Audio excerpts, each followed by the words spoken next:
Halo, saya Dino Patijalal. Dalam video kali ini saya ingin memberikan 4 lampu kuning dan 6 saran untuk pemerintah Indonesia.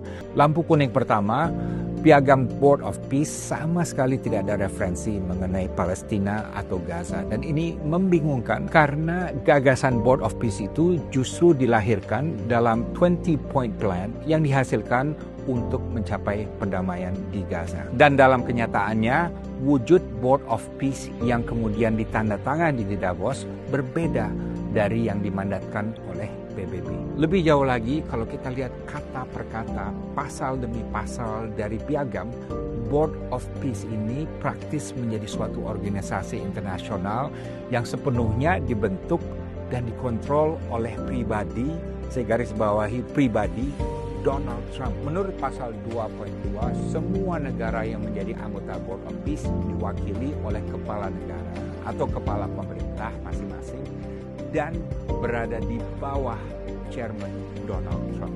Semua keputusan dan agendanya harus di-approve oleh Chairman Trump. Dan posisi Donald Trump sendiri sebagai ketua Board of Peace tidak ada batas waktu. Jadi bisa seumur hidup. Dan dia hanya bisa diganti oleh orang yang ditunjuknya sendiri. Jadi semuanya terserah Donald Trump.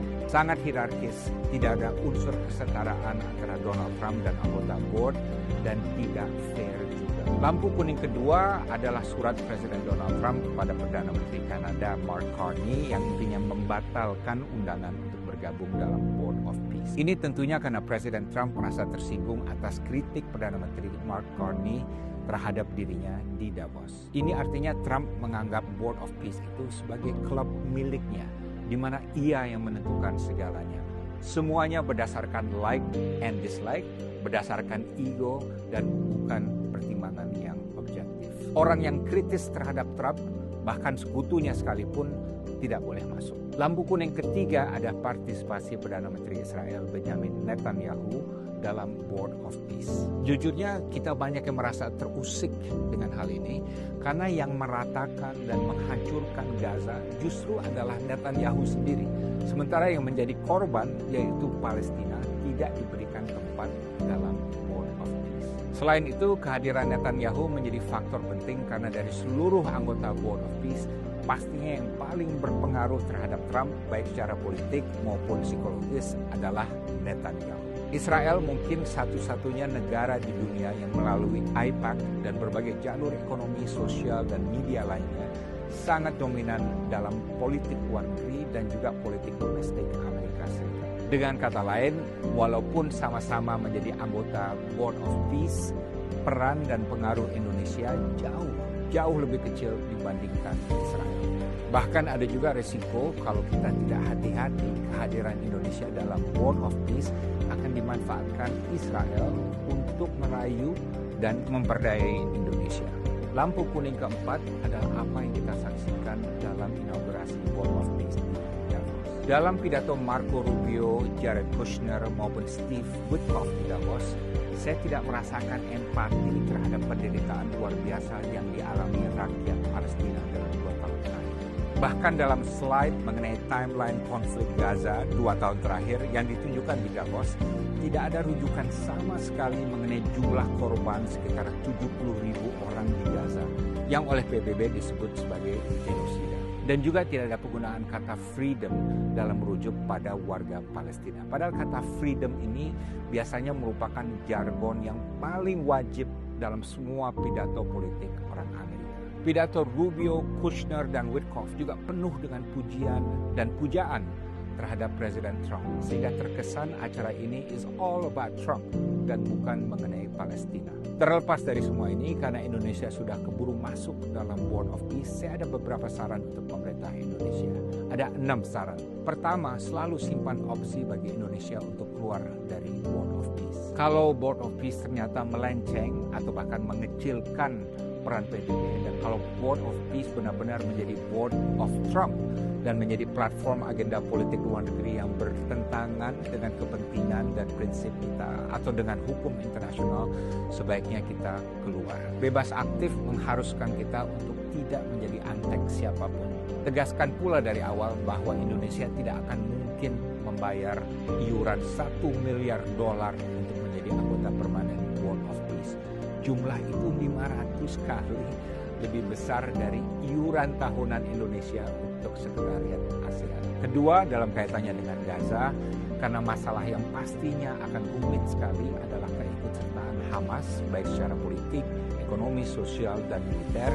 Indonesia dapat berbagi pandangan dengan Board of Peace karena kita banyak sekali pengalaman mengenai hal ini. Misalnya, bagaimana Indonesia dalam konflik Aceh melakukan demilitarisasi dan mengintegrasikan DAM setelah perjanjian damai. Atau bagaimana Indonesia bisa mencapai rekonsiliasi dengan Timor Leste setelah proses referendum yang sempat diwarnai oleh kekerasan.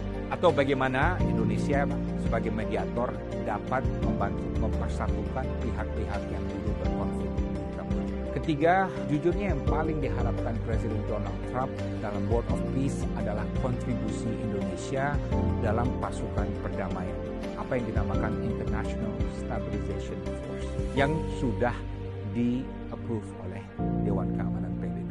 Kenapa?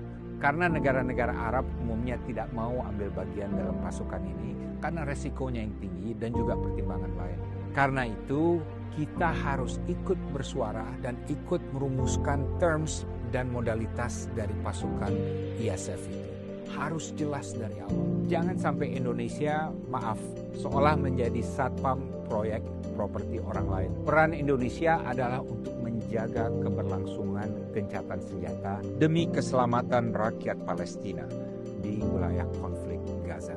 Kita juga jangan mau disuruh melucuti senjata Hamas, karena ini bukan misi dari TNI. Dan ini bisa menimbulkan bentrok yang tidak kita inginkan, bahkan bisa membuat kita bermusuhan dengan sebagian rakyat Palestina. Keempat, saya sempat merasa khawatir melihat presentasi mengenai New Gaza dan New Rafah yang sangat futuristis tapi terasa muluk-muluk. Indonesia harus bisa meyakinkan Board of Peace bahwa yang dibutuhkan rakyat Palestina di Gaza bukan solusi bisnis, tapi solusi politik dan solusi sosial. Di Gaza, jatuhnya 70.000 korban jiwa pasti akan meninggalkan luka yang mendalam di antara keluarga mereka dan juga di kalangan rakyat Palestina. Dan banyak dari mereka yang bertekad balas dendam dan akan terbalut dalam permusuhan dan kebencian yang abadi. Situasi ini tidak bisa diobati dengan miliaran dolar, bahkan triliunan dolar, apalagi dengan pendekatan yang tidak mempedulikan nurani dan aspirasi rakyat Palestina. Ingat, sama seperti Indonesia dulu, yang paling dituntut rakyat Indonesia bukanlah kesejahteraan, tapi kemerdekaan. Bahkan kemerdekaan lebih penting daripada perdamaian. Percuma saja ada perdamaian, bahkan kesejahteraan juga, kalau mereka terus terbelenggu dalam penjajahan, penindasan, dan diskriminasi. Tanpa kemerdekaan, semua yang lain tidak ada artinya. Kelima, saya membaca ada perbedaan tujuan yang fundamental dalam pembentukan Board of Peace. Perdana Menteri Netanyahu melihat Board of Peace sebagai platform untuk memadamkan aspirasi kemerdekaan Palestina, meminggirkan rakyat Palestina dari tanah mereka sendiri, dan memperkuat kontrol Israel atas wilayah Palestina. Karenanya, sejak awal Indonesia harus menegaskan kalau Board of Peace tidak ada komitmen ke arah solusi dua negara, ke arah kemerdekaan Palestina, maka Indonesia dalam 1 tahun atau 2 tahun perlu keluar dari Board of Peace. Keenam, dan ini yang terakhir, Indonesia harus bisa memposisikan diri dalam Board of Peace sebagai anggota yang kritis dan independen. Jangan menjadi anggota yang pasif dan penurut sebagaimana yang mungkin diharapkan oleh ketua Board of Peace. Dan kalau kita merasa diperalat oleh kepentingan pihak lain yang ngawur atau menjadi bagian dari agenda yang aneh-aneh yang bertentangan dengan kepentingan kita, dengan prinsip kita, dan dengan hukum internasional, sebaiknya Indonesia segera cabut, karena itu sepenuhnya juga dimungkinkan oleh pasal 2.4 dari Piagam Board of Peace. Saya Dino Patijala, speak truth to power, speak truth to the people, wisdom without fear. Terima kasih sudah mendengar.